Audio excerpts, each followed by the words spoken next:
All right, I don't want to make any weird things about, whatever else is going on. I really wish you guys wouldn't have continued to try to play into this BS that somehow we're dealing with AI.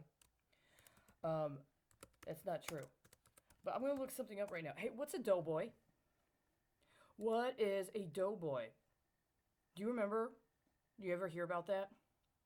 There was this guy. He used to be a journalist, right? I mean, that's what they used to call him.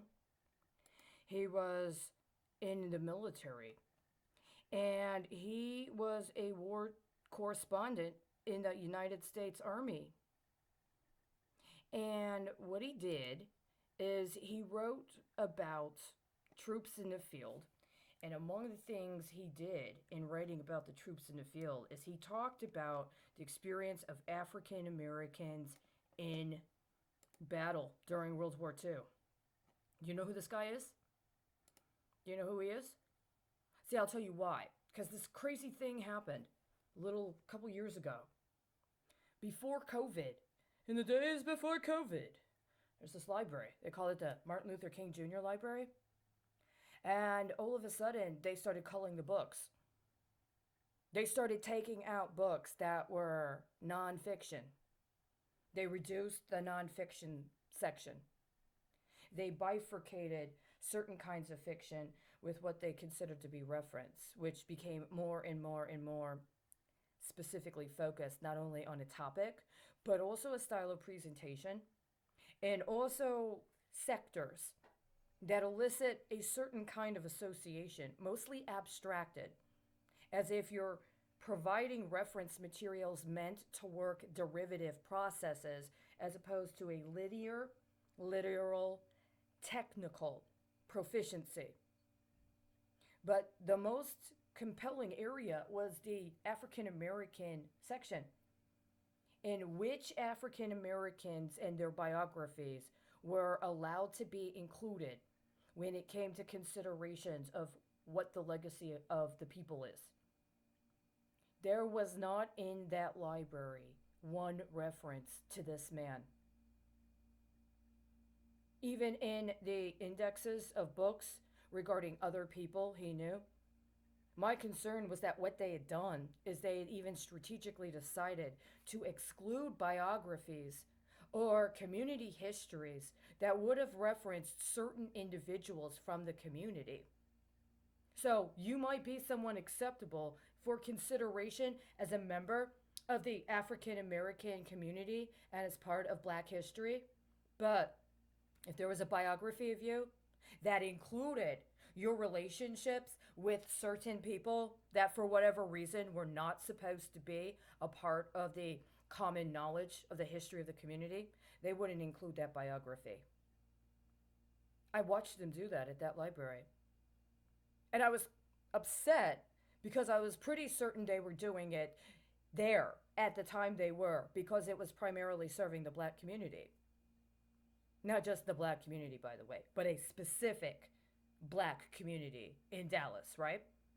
You got plenty of Greek organizations lining the street. My understanding is there are more black fraternities in Dallas than most other cities, if not any other city. Right down the street, right across the street. And yet they're engineering the selection at the library for the black community to be that specific, right? What did you expect your contribution from the Scottish Rite to be? You'll leave the letter out there so people can be all excited about what MLK's wife did and not acknowledged about Dallas. Why were there certain people allowed to be included and certain people not allowed to be included? Where's your second floor? Where's the second floor of the Martin Luther King Jr. Library in Dallas, Texas? Why isn't he mentioned?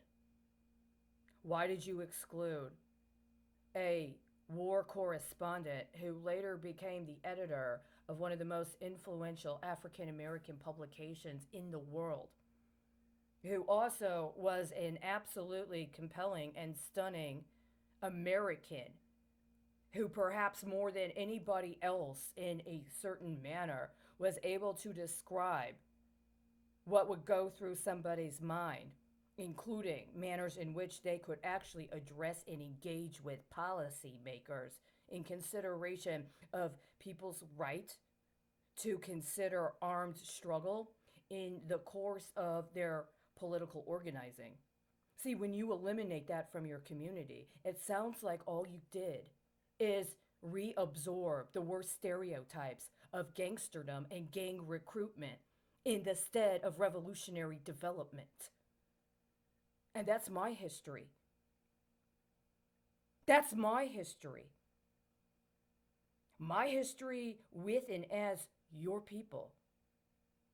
You murdered your own damn leadership. And now what do you got? What's a doughboy? Let me ask you, what was a doughboy in World War II versus what was a doughboy in the 1960s versus what is a doughboy now? Right? Do you think you fucking qualify? I heard you. I hear you all the fucking time. And see, that's the thing. I know, in some ways, the whole ghetto shtick is supposed to imply that somehow the community and the culture has been accepted and finally somebody's getting the. That's not the fucking. No, no, no, no, no. This isn't artificial intelligence. This isn't about affirmative action. This isn't about cultural acknowledgement. Where is he? Where is he? Because, see, you took him away from me, but he took him away from you too. And you got nothing left when you do that. You're not getting away with this. You're not getting away with this. I saw you send that guy to that library while you were doing that culling to show one girl how to be a good girl and show the other girl how to be an even better fucking girl. And you let him walk in there with a fucking uniform on. You had no fucking right to do that. You need to get that piece of shit out of my community and bring back my fucking people.